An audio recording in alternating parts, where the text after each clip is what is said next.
আসসালামু আলাইকুম ভিউয়ার্স, আপনারা সবাই কেমন আছেন? আশা করি সবাই ভালো আছেন। আপনারা দেখছেন tech talk YouTube channel. Tech talk YouTube channel থেকে আমি হৃদয় আপনাদের সামনে একটি গুরুত্বপূর্ণ টপিকস নিয়ে হাজির হলাম। টপিকসটি হচ্ছে কিভাবে একটি পিকচারের ব্যাকগ্রাউন্ড আপনারা প্রপারলিভাবে রিমুভ করতে পারবেন, তা এই ভিডিওতে আমি দেখিয়ে দিব। আপনারা যদি পিকচারের ব্যাকগ্রাউন্ড রিমুভ করা নিয়ে চিন্তিত থাকেন তাহলে আর কোনো চিন্তা নয়। আমি মনে করি আপনারা ঠিক ভিডিওতেই ক্লিক করেছেন, তাই আপনারা ভিডিওটি দেখতে থাকুন, একটু স্কিপ করবেন না, তাহলে আপনারা প্রপারলিভাবে একটি পিকচারের ব্যাকগ্রাউন্ড রিমুভ করতে পারবেন। তাহলে ফ্রেন্ডস, চলেন গিয়ে দেখি একটি পিকচারের ব্যাকগ্রাউন্ড কিভাবে রিমুভ করা যায়।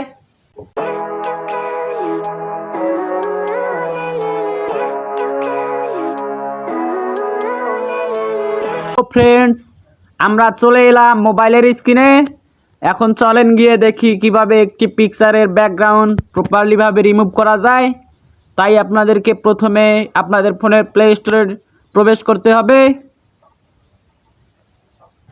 প্লে স্টোরে চলে আসার পর আপনাদেরকে একটি অ্যাপস ডাউনলোড করতে হবে। তাহলে চলেন গিয়ে আমরা অ্যাপসটি ডাউনলোড করে ফেলি। সার্চ বারে গিয়ে সার্চ করবেন ফটো রুম, লিখে সার্চ করবেন। সার্চ করলে আপনাদের সামনে একটি অ্যাপস চলে আসবে। অ্যাপসটি ইনস্টল করে নেবেন। আমার ফোনে ইনস্টল করা আছে তাই আমি ওপেন করছি। অ্যাপসে প্রবেশ করার পর আপনাদের সামনে এই রকম একটি ইন্টারফেস শো করবে। আপনি এই বাটনটিতে ক্লিক করবেন, তাহলে আপনাদের গ্যালারি ওপেন হয়ে যাবে। গ্যালারি ওপেন হয়ে গেলে আপনার পিকচারটি সিলেক্ট করে নেবেন, যেই পিকচারটির ব্যাকগ্রাউন্ড রিমুভ করবেন।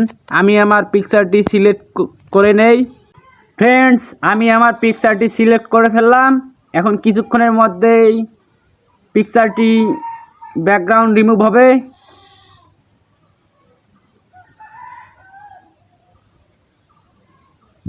দেখেন ফ্রেন্ডস, কত সুন্দরভাবে পিকচারটির ব্যাকগ্রাউন্ড রিমুভ হয়ে গেল। তারপর আপনাদেরকে উপরের এই তিনটা পিকচারের মধ্যে একটা পিকচার সিলেক্ট করে নিতে হবে। একটা পিকচার সিলেক্ট করার পর আপনাদের সামনে এরকম একটি ইন্টারফেস শো করবে। আপনারা যে ব্যাকগ্রাউন্ড লেখা অপশনে ক্লিক করবেন। ক্লিক করলে এরকম আরেকটি ইন্টারফেস শো করবে। তারপর আমরা এই কর্নারে ইরেজার নামক অপশন আছে, এই ইরেজার নামক অপশনে ক্লিক করলে আপনার ভিডিওটির ব্যাকগ্রাউন্ড খুব সুন্দরভাবে রিমুভ হয়ে যাবে। দেখেন ফ্রেন্ডস, আমার পিকচারের ব্যাকগ্রাউন্ডটি আমি কত সুন্দরভাবে রিমুভ করে ফেললাম। এখন আশা করি আপনারা আমার ভিডিওটি দেখে খুব সুন্দরভাবে পিকচারের ব্যাকগ্রাউন্ড রিমুভ করতে পারবেন। তো ফ্রেন্ডস, তাহলে আমরা শিখে গেলাম কিভাবে একটি পিকচারের ব্যাকগ্রাউন্ড খুব সুন্দরভাবে এবং কম সময়ে রিমুভ করা যায়। আশা করি আমার ভিডিওটি যারা সম্পূর্ণ দেখেছেন তারা একটি পিকচারের ব্যাকগ্রাউন্ড খুব সহজে এবং কম সময়ে রিমুভ করতে পারবেন। তাই আমার ভিডিওটি কেমন হয়েছে অবশ্যই কমেন্ট করে জানাবেন। ভিডিওটি যদি ভালো লাগে তাহলে একটি লাইক করে দিবেন এবং আমার ভিডিওটি দেখে যদি আপনারা কোনোভাবে উপকৃত হয়ে থাকেন তাহলে অবশ্যই চ্যানেলটি সাবস্ক্রাইব করে দিবেন এবং পাশে থাকা বেল আইকনটি বাজিয়ে দিবেন। তো ফ্রেন্ডস, আপনাদের স্বাস্থ্যের সুস্থতা কামনা করে বিদায় নিচ্ছি। দেখা হবে অন্য কোনো ভিডিওর পর্দায়। খোদা হাফেজ।